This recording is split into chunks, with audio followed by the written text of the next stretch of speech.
Coming up next on Passion Struck. So your question is, how can we think about the way that we communicate? How does that relate to us mattering? It's such a profound question. I think one thing that I've learned by doing this research and teaching this course about conversation is that our evidence to ourselves and to other people that we matter and that they matter, the place where that happens is so often during our conversations. And in these little tiny moments where we make small choices that show, oh, I believe in myself or I believe in you. And the difference between micro kindnesses and micro harms, sometimes when you're looking at a transcript, they look very subtle. But I think in the emotional experience of those interactions, the difference can be massive in terms of how much you are conveying that you believe that you matter and how much you care about the other person and convey that they matter.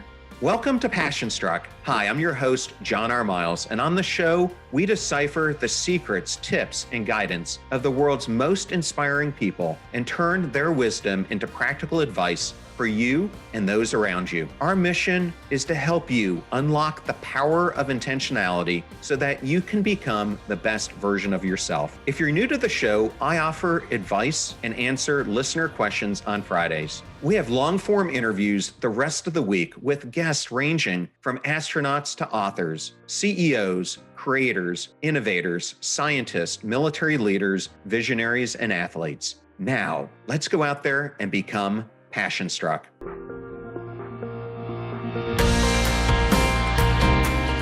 I am absolutely thrilled today to bring you Dr. Alison Wood Brooks. Welcome, Alison. Thank you so much for having me, John. I'm so happy to be here. I've been looking so forward to this conversation. I got your book about 6 weeks ago, and it's just such a important topic that we're going to be getting in today. And the book, just so I can make it be the first thing we talk about, is titled Talk, The Science and Art of Conversation. Congratulations on its release.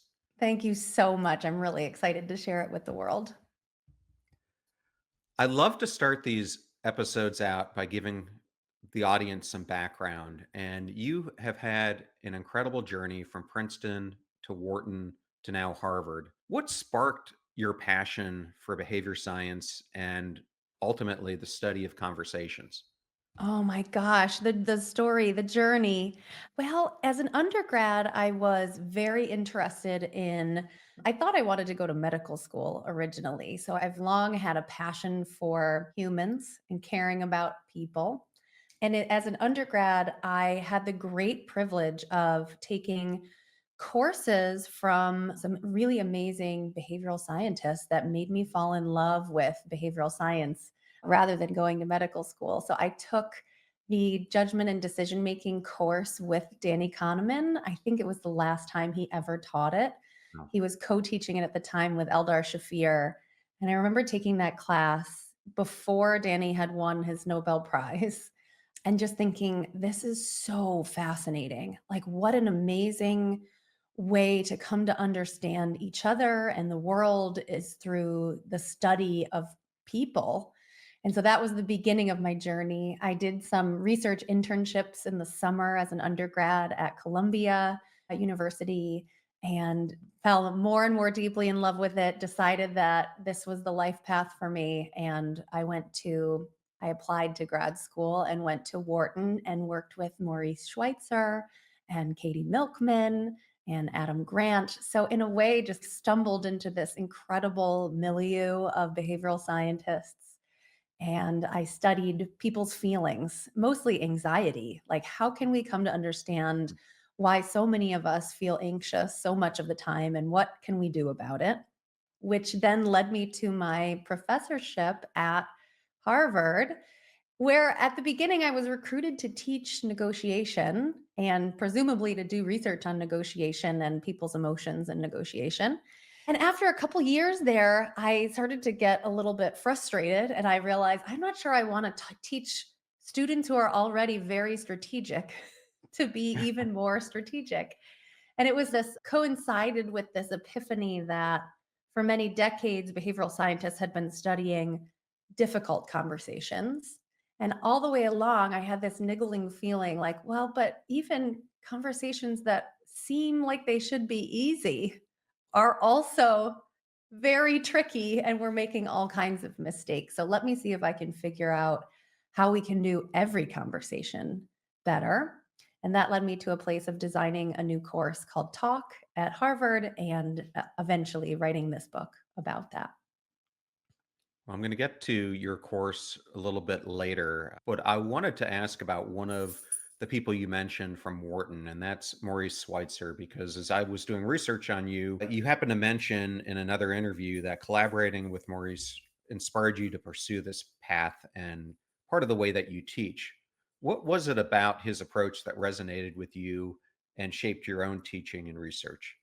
Oh, what a fabulous question, John. Maurice is one of the most amazing people and such a fantastic mentor. In fact, he's known as one of the best mentors in the field, and I was so lucky to benefit from that mentorship. He devoted so much attention and time to developing me as a scholar, and it was so incredibly helpful. And to this day, he's one of my best friends and continues to be a very valuable mentor. He spent a lot of time with me. We spent a lot of time in conversation. We spent a lot of time brainstorming. He taught me a lot about the importance of your developing your taste for ideas. That there are a lot of people out there that can go through the motions of conducting behavioral science, but what might be the more rare skill is coming up with good ideas that touch on something real. And so I had such a great privilege of working with Maurice. Well, I love that. And that whole something that's real, I think, is very tangible. My son is right now he has a undergraduate in business and he's been pursuing another undergraduate in music production. And Ooh. I know you're in a band, so he plays percussion and he does all the production for the band and also plays piano. But he can play both our kids started playing piano, so they can play multiple instruments. What a gift you have given to them to help them develop their musical skills. It's fabulous. My husband is a drummer, and we've met playing in a band together, and we continue to play in a band together with a couple of my Harvard colleagues as well. So, drummers are a special breed, John. They're very, at least for my husband, I always say he's like the heartbeat of our family. And it's really amazing. Well, he keeps the beat. It's interesting. Josh went to a well-known middle school in Austin, Texas, and they had so many kids trying out for the band. I mean, this middle Mm. school band had 200 kids in it, that the only way they would allow someone to try out to be in percussion was if you had a background in piano. And he had never played before, started playing percussion, I think maybe halfway through sixth grade, early seventh grade. And by the time he graduated middle school, he was the fifth chair in Texas. So, Wow. so just had an inherent talent for it. But where I was going with this is what I love about where he's going to school is all his exercises, he says, are extremely difficult, but they're making him do everything as if in the exercise, the people he's dealing with are actual clients and they're treating it as if it's client interactions in the real world, which he really values because he thinks it's going to really help him longer down the road to be better at his craft. So, Definitely. I love the idea that of just the fact that they're having them do it rather than just read about it or study about it or learn about something. It helps to close what we call the knowing doing gap, right? It's one thing to know something. It's a completely different thing to be able to do it in practice. And so the best way to learn how to close that knowing doing gap is to actually practice doing it, which sounds like your son is getting to do in this class, which is fabulous. It's also what I do in my course at Harvard called Talk, which is it's one thing to know what good conversation looks like. It's a completely other thing to be able to actually execute and do it. And so when I put my students in lots of different situations to actually practice the art and the science of conversation in real time in a very safe and I hope loving environment in our classroom. I absolutely love it. So, Thanks. speaking of your classroom, you describe conversations as a coordination game that involves relentless micro decisions. And when I think of micro decisions, it's something that I talk about here on the podcast. I refer to them as micro choices. Mm. How does this perspective on micro decisions or micro choices help us better understand their role in fostering self worth and meaningful conversations? Oh, what a great question. We can definitely use your term. I like micro choices just as much as micro decisions.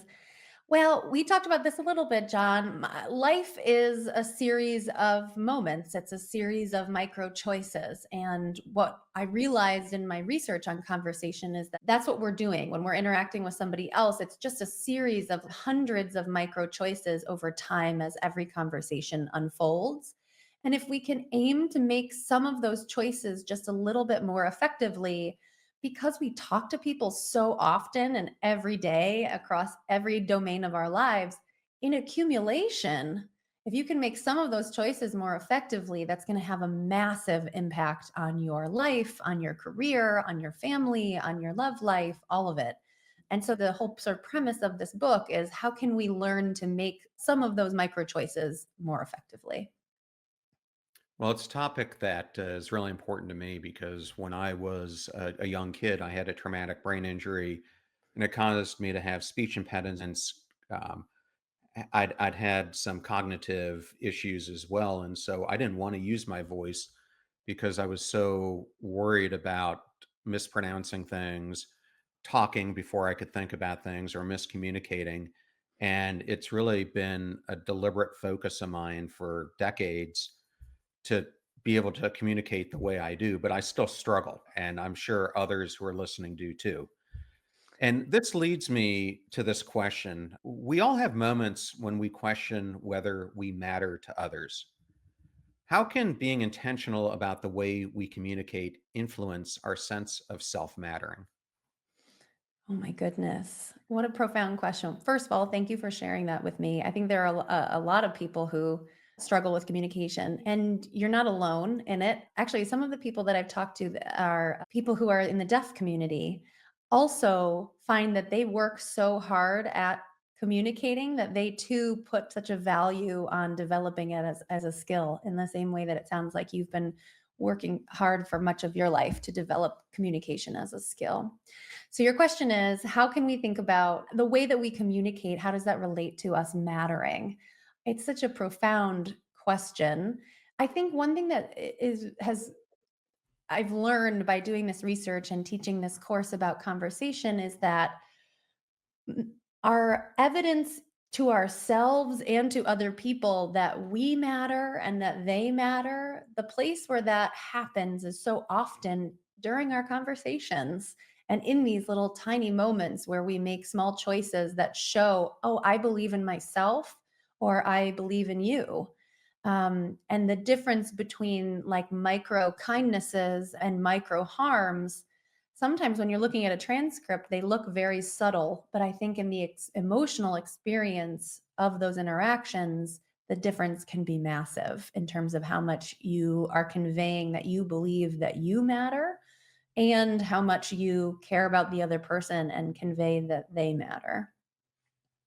Yeah, I mean, I have a couple good examples of this. Sometimes I am not the best, especially after I've worked all day, of keeping my attention span intact. And I know my fiance is constantly all over me because I will tune out. And when you do that, you're really showing the person that perhaps they don't matter. And so for me, it's something that I really try to keep that focus there to make sure that the valuable time we have, she does realize how much she matters to me.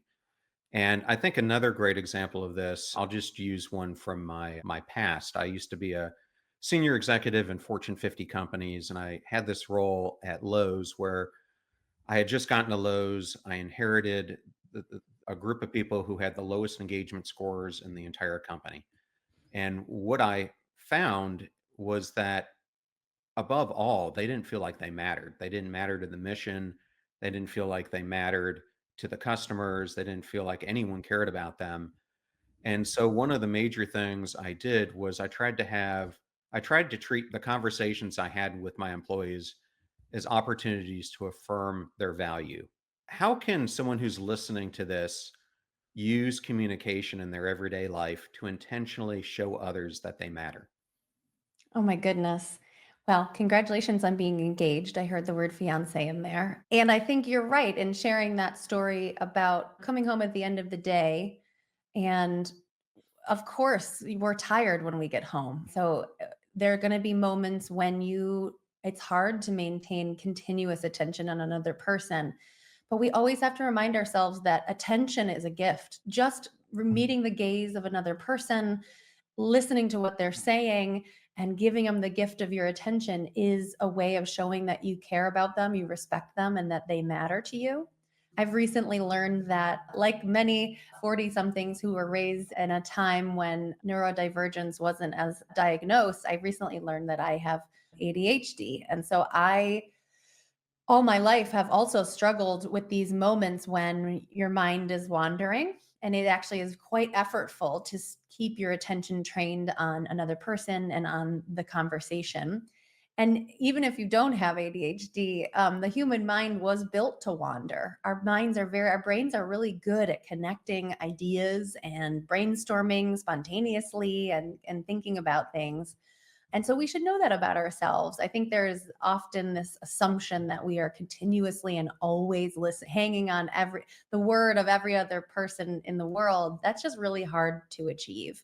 And in our studies of people listening to each other in conversation, we found that people's minds are actually wandering more than 25% of the time during conversation. And that's normal. You don't need to feel bad about it. However, because giving attention to someone else is a signal that they matter and that you care about them, we should work hard to repair these moments of inattentiveness.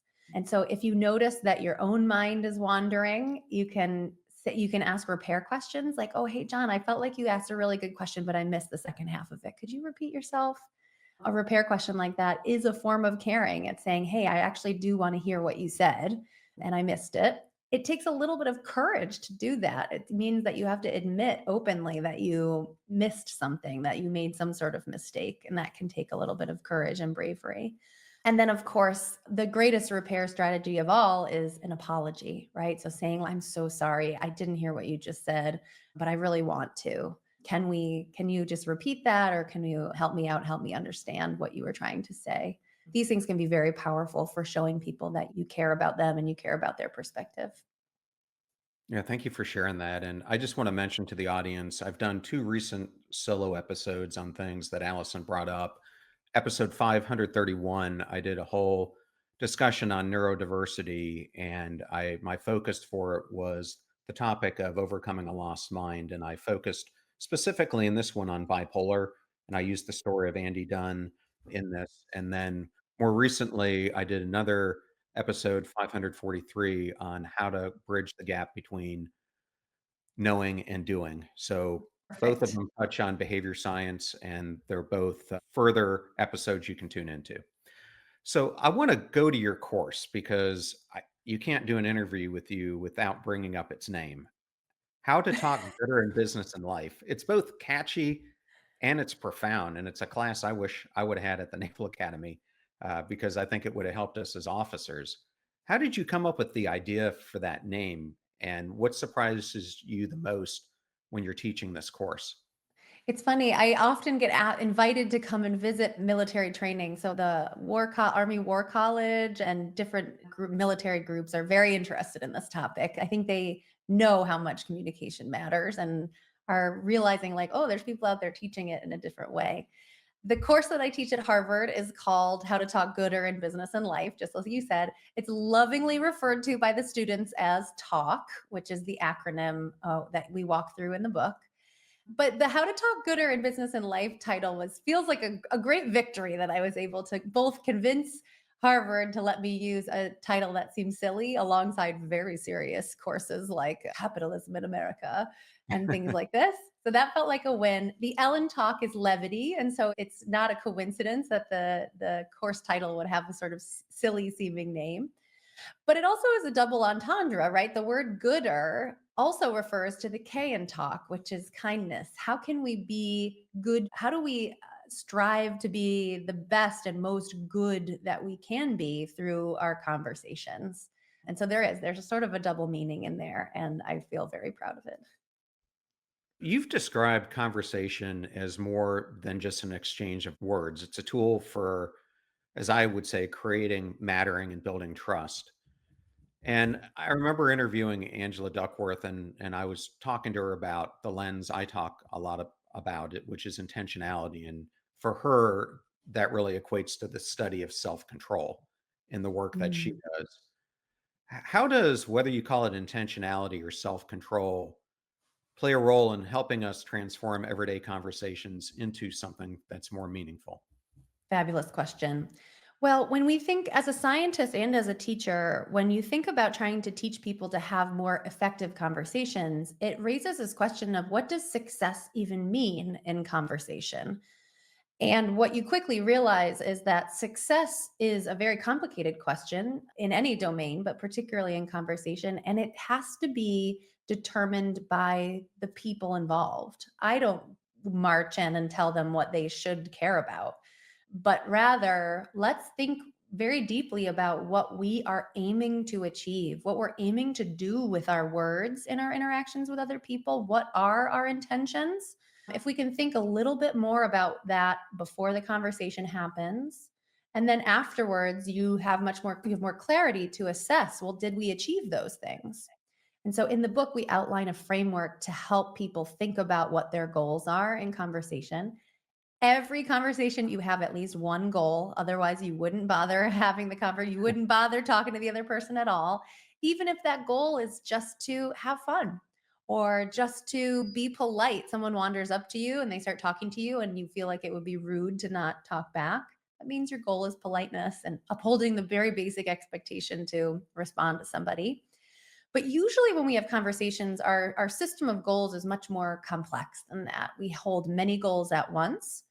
And some of those will align with our conversation partner's goals, and some of them will conflict. For example, so we use this framework called the conversational compass. It has two axes. The x axis is relational. At the high end of the relational axis, these are goals that reach for things like trust and showing someone that they matter. So things that serve the relationship and serve the other person. At the low end of the relational spectrum, these are self focused goals, things that serve yourself. They are not intrinsically bad. They're not evil. It's just the fact of life that every person has their own needs. And so we're constantly navigating this relational axis. Then the y axis is informational. And at the high end of the informational axis, these are goals that reach for accurate information exchange. The most obvious purpose of Mhm. communication is that we're trying to exchange information with each other. It's why humans evolved the ability to communicate and use our words. So, this is things like learning, teaching, brainstorming, persuading, making a decision, very highly information rich motives that people hold in conversation. But let's not forget that there's a low informational end of that y axis of that spectrum. We hold all kinds of motives that are not related to exchanging accurate information exchange at all. So things like filling time, having fun, keeping secrets, protecting privacy. These are goals that are not about exchanging accurate information. Sometimes it's about concealing accurate information, or maybe it's not about information exchange at all. And these goals also matter. So, we in my course use this compass to help plot our goals for any given interaction to get more sense around, well, what do I care about and what are my top priorities? What do I really want to achieve in this interaction? Then you go off, you have your conversation, and after it's ended, you can look back and say, oh, my number one goal was to learn about John's history in the military. Did I achieve that goal? Did I ask him enough questions about that topic? Were we able to do that? So it gives you a tool to assess how you did. Now, here's the tricky part. And this is part of why conversation is just so darn hard. No matter how much you work to understand your intentions and go into an interaction with intentionality, you don't have perfect control over everything because there's another person involved. And at any moment in the conversation, they could say something that completely changes your own conversational compass and completely changes their conversational compass. Imagine if all of a sudden I said, John, I was also in the military and I didn't like it.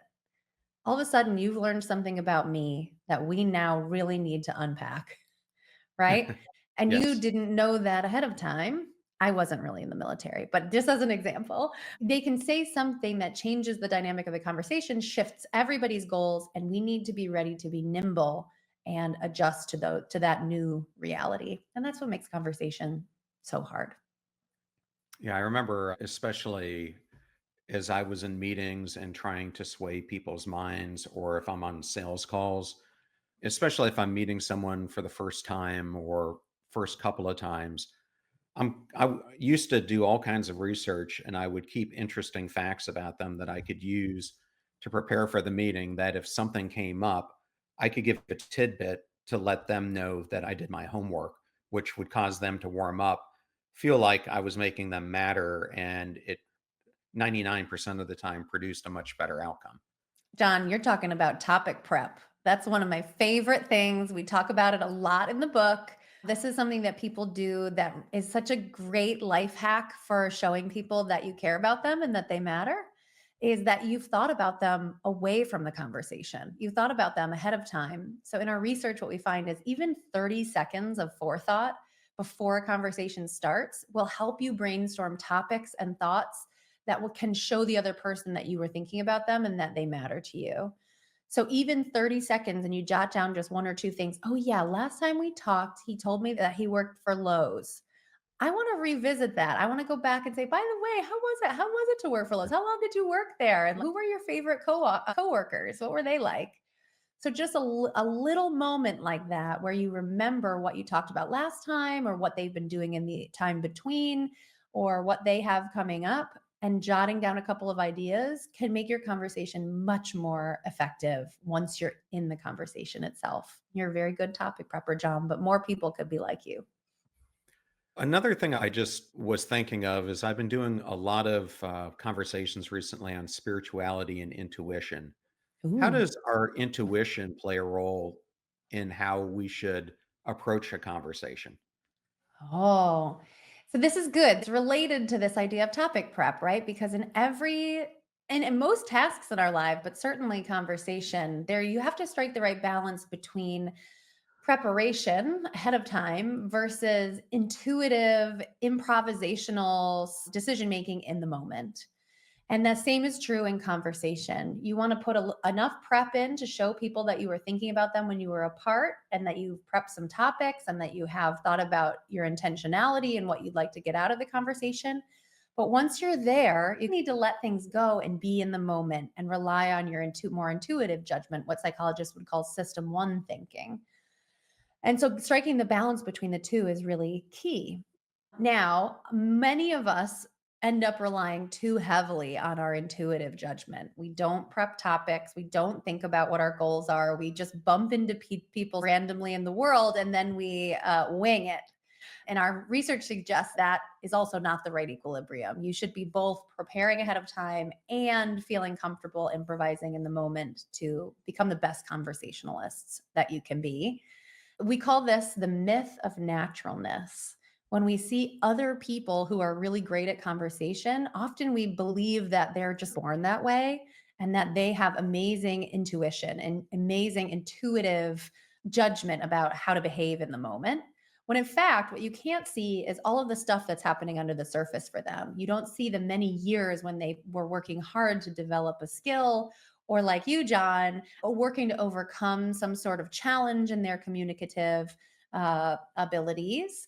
You don't see in the moment how hard they're working, listening so intently to what you're saying and thinking about how they can relate it to some other idea. All of that work is invisible. And so we come to believe, oh, this is just easier for some people than others. And maybe I'm not naturally gifted at it. The truth is, the best conversationalists work hard at it, and they probably have worked hard at it for a long time.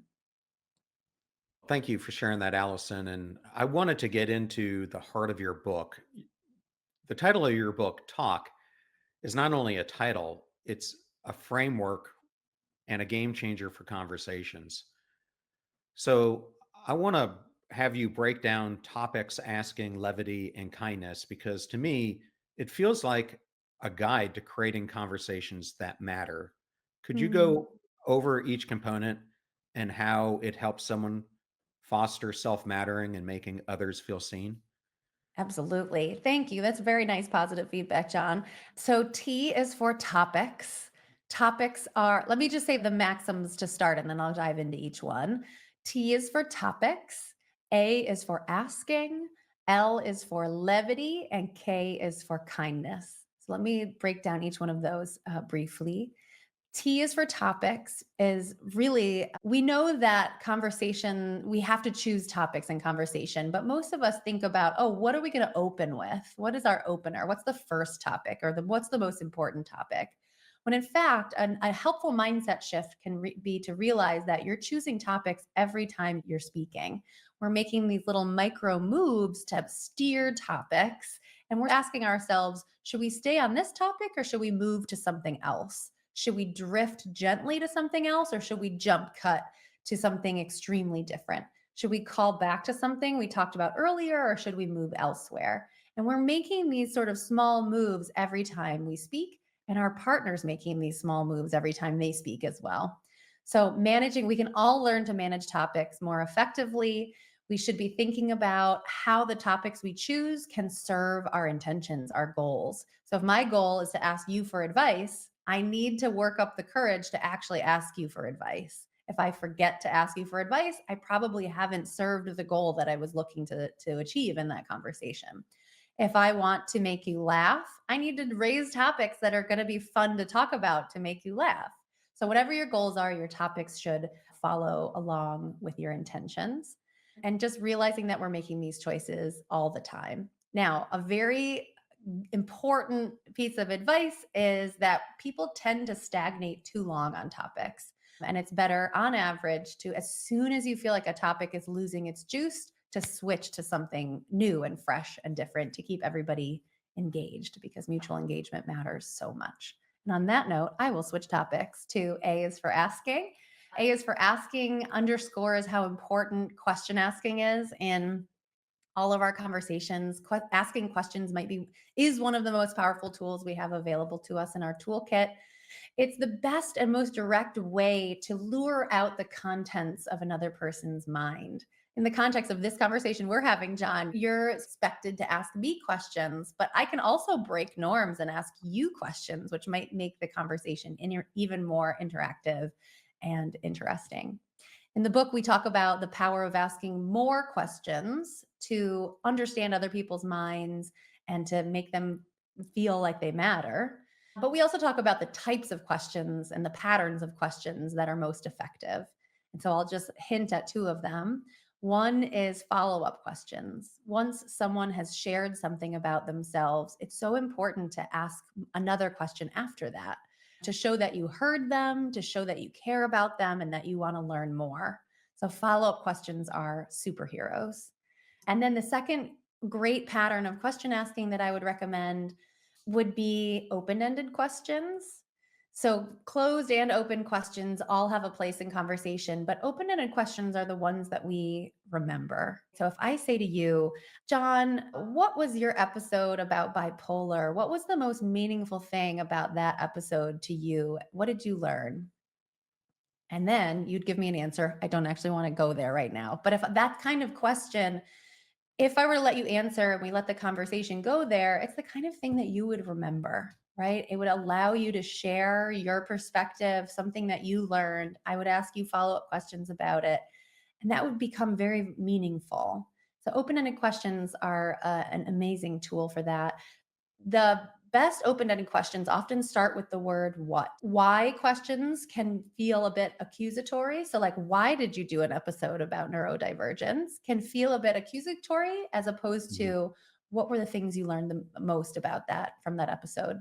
Feels less threatening and extracts more information.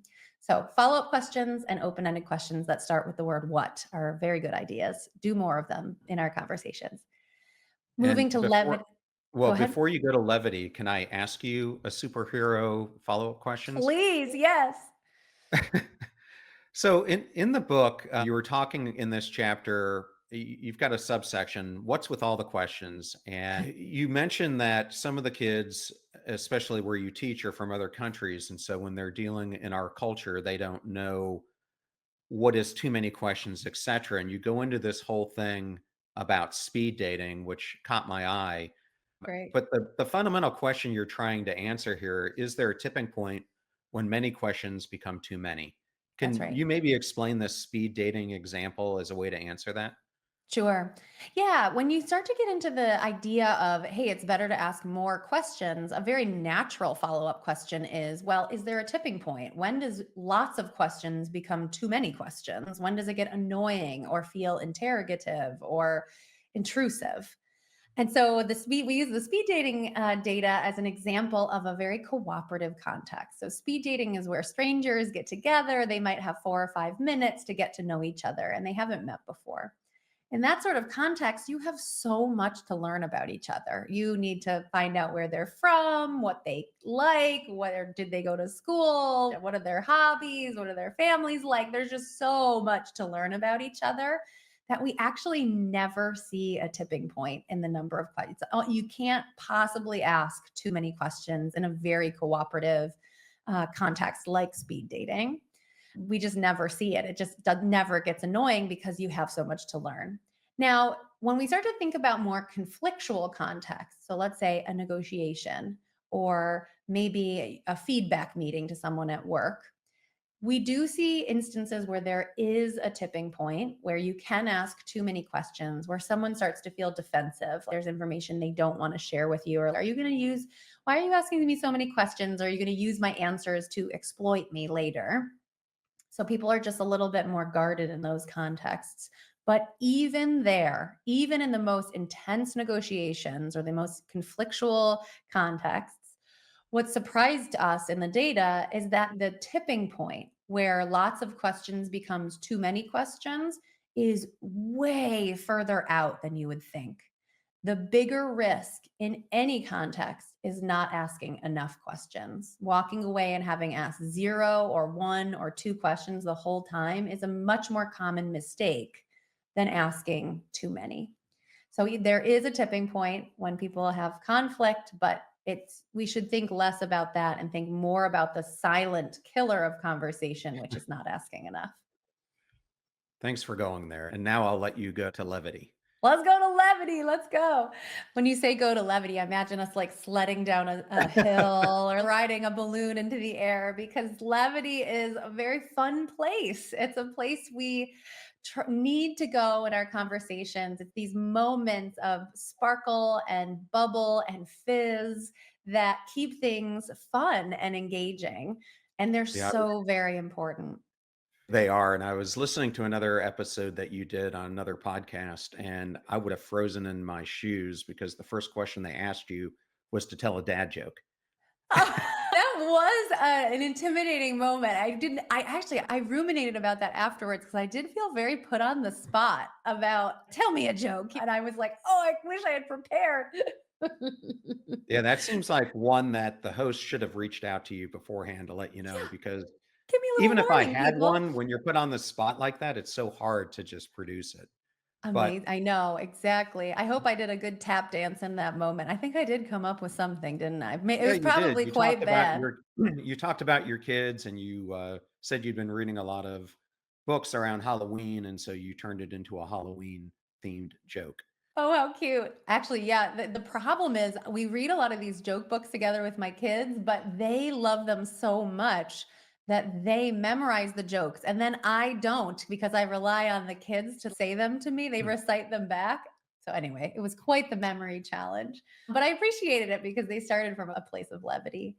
So, levity in the book and in my class, what we talk about is so many conversations go off the rails for obvious reasons where there's hostility, there's confrontation, there's disagreement. These are very obvious, loud problems, and they exist and they are very important. But there's a more quiet killer of conversation, and that's boredom. Boredom and disinterest can be really problematic in conversation. It might be even more pervasive than the sort of louder problems of hostility and disagreement. And so levity is the antidote for boredom. It's the way that we pull each other back in. It's moments of humor, laughter, and warmth that just pull you back in enough so that we can maintain this feeling of sustained engagement with each other and really to go on and accomplish any of our goals, whether they're silly or serious. And a conversation devoid of levity, it's going to be very hard for people to maintain the engagement that you need to just enjoy life and enjoy each other and trust each other. Follow-up question to that is one of the things that caught my eye in this chapter, one of the things that you write about is callbacks. And you say in your class, you ask students to identify their favorite person in the world to talk to. Mm. And then you ask them to initiate a new conversation with them and record it. Why were callbacks such an interesting aspect of what you found out from that? Well, you've been talking about making people feel like they matter. And boy, if there's anything that makes people feel like they matter, it's callbacks. Callbacks are any time you reference back to something that someone has said earlier in the conversation or earlier in your relationship. They're such a fabulous, undeniable indicator that you've listened to somebody. The only way you can do it is if you heard someone earlier in the conversation, you held it in your mind, and then you're clever enough to raise it later. The other lovely thing about callbacks is that they're almost always funny because it's this sort of witty moment where it's like a little surprising and just feels like a hug that like someone was listening enough to you that they would call it back later. I work with an improv company called Freestyle Plus. It's a company that's been spun out from a Broadway show called Freestyle Love Supreme. And I, And I do improv too, and I've done freestyle and I've done long form and short form and love it. amazing. Well, you'll love this. So the guys who come and visit my class are Anthony Veneziale and Sammy Wiegent, who are the CEOs, co-CEOs and founders of Freestyle Plus. They helped to originate this Broadway show called Freestyle Love Supreme together with Lin-Manuel Miranda. This was before Hamilton times, before in the Heights. And this Broadway show is fully freestyle rap. And so they've got a live beatboxer. They interact with the crowd. They ask crowd questions like, what's a hard thing you've been going through in your life? And then they get up on stage and they freestyle rap and retell the whole story. Then they tell it backwards. Then they tell it again with a different ending, all the whole time just freestyle rapping. It's the most amazing thing that I've like ever witnessed with my eyes that human beings can do on stage. So these guys come to my class at Harvard and work with my students to workshop their improvisational chops. And this year, what we were working on in particular were the students' ability to use callbacks. And so we designed a new game where you practice doing callbacks. So you start by having a conversation about any topic of your choosing. And the goal is to latch on to something specific that your partner has said from earlier in the conversation. So, for example, in this one, John said he knows Angela Duckworth and he's talked to her before. And when he talked to her about intentionality, her focus was on self control. And so I'm now calling back to that moment that John was talking about my friend and his friend Angela and her focus on self control. The only way I can do that is because I was listening really intently to what you had to say and that I care about you, I care about your ideas. And I thought that was a really nice point. And so we can all do this anytime. And knowing that callbacks are possible actually leads people to listen a little bit differently. It helps you to stay attentive, even when your mind is built to wander. Because, oh, I'm on the lookout for stuff that I'll be able to call back to later. Little details, little funny phrases, good ideas that are worthy of bringing up again. And it helps you to maintain your engagement in the conversation. Often, when we think of very charismatic conversationalists, actually, these are the kinds of things that they do. They use callbacks. Just like you were saying, when people think of their favorite conversationalist and then they give them a call, they very quickly realize, oh, they're just calling back to stuff that we experienced together in the past. And that feels so good. It feels like it's kind, it brings levity, and it just shows that they care about you and that you matter. And another way to do that is through active listening. which is one of the most powerful ways to show kindness. Yes. Yes. So this is our Sure. final maxim. We made it to the K. K is for kindness, and a huge emphasis in this chapter on kindness is about listening. So there have been decades of work on active listening. So things like nodding and smiling and using nonverbal cues to show someone that you've heard them, eye contact, leaning forward. This is all really great. It's the basics of being a good listener. What we've uncovered more recently in our research on conversation is that the best conversationalists go a level beyond active listening. They don't just use their nonverbals to show their partner that they matter and that they're being heard, because those things can be faked sometimes. They also use their words. They use verbal cues to show that they've heard someone. Verbal cues, unlike nodding and smiling, verbal cues can't be faked. The only way that I can call back to something that you said earlier, the only way that I can ask a follow up question, the only way that I can repeat back something that I just heard you say and validate your feelings about it is if I heard you say it in the first place. So here's the advice. This is what this means for all of us. Put in the hard work to listen to people. But if you put in that hard work to be attentive to the people in front of you, make sure that you show it. Make sure that you show the person that you've heard them by using your words, by saying it out loud. Hey, I just heard you say this. Am I hearing you right? Or, hey, I just heard you say that. That was really great. Or, hey, remember when you talked about Angela Duckworth and her emphasis on self control? I thought that was a really nice point. So these verbal cues that you heard someone are so very powerful and should definitely be part of your listening toolkit. Well, I love that we're ending there. And Allison, your work really highlights that every conversation is an opportunity to matter and to Yeah. help others feel like they matter. And I really hope listeners today can carry this mindset into their daily lives. And we just touched on the surface of your book. So I'd encourage them to buy a copy of it. It's going to be one of those that you're constantly going to refer back to. And if I were a bit younger, I'd try to go and either audit or take your class because it sounds so interesting. Oh, I would love to have you, John. And thank you so much for having me on your podcast. It's just such an honor to be here. Thank you. And Allison, last question is, where's the best place people should go to learn more about you? Oh, great. So my website is AlisonWoodBrooks.com. There's all the ordering and pre-ordering information about the book, which comes in a hardback copy, in a Kindle, and an audiobook. So if you don't have time to read books, I'm with you, I hear you, and you can listen to it on walks and runs around your neighborhood. All the information you need is there about my research and about the book and about the course. And I'd love to connect. Well, thank you so much for joining me today. It was such an honor to have you. Thanks for having me, John. You're awesome.